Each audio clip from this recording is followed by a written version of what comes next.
Payg'ambarimiz alayhissalomdan bir kishi qanday odam qarindosh deb so'raganda, Rasululloh sallallohu alayhi vasallam qarindosh emas, bir-birini so'roqlagan, bir-birini holidan xabar olgan, borish kelishi bor odam qarindosh deb Rasululloh marhamat qilgan ekanlar.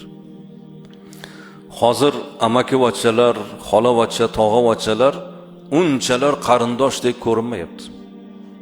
Bir-biri bilan faqat to'y, maraka, bir marosim bo'lsa, bir-birinikiga boradigan holat bo'ldi. Nima deb o'ylaysizlar? Nima uchun shu qarindoshchilik rishchasi bir oz sovugandek?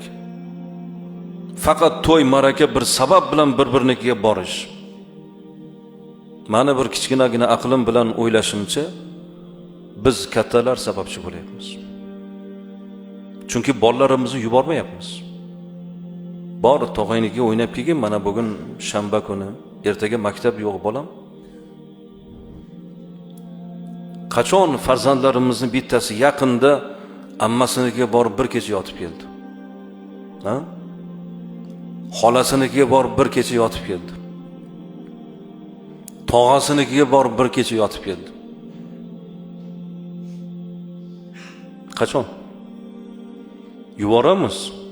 Ketidan darrov telefon qilamiz, tez qaytib kelgin deb. Qo'ying, o'sha yerda bir kecha yotsin.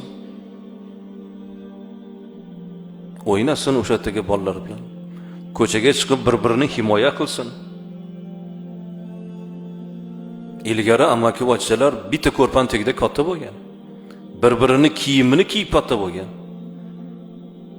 Shu rishtani bog'laydi. Bir-biri bilan bordi keldi qilib bir-birini ilgari onalarimiz bir kecha yotib kelishadi. Akamni ko'rib kelaman, opamni ko'rib kelaman deb. Hozir shu narsalar yo'q bo'lib ketdi.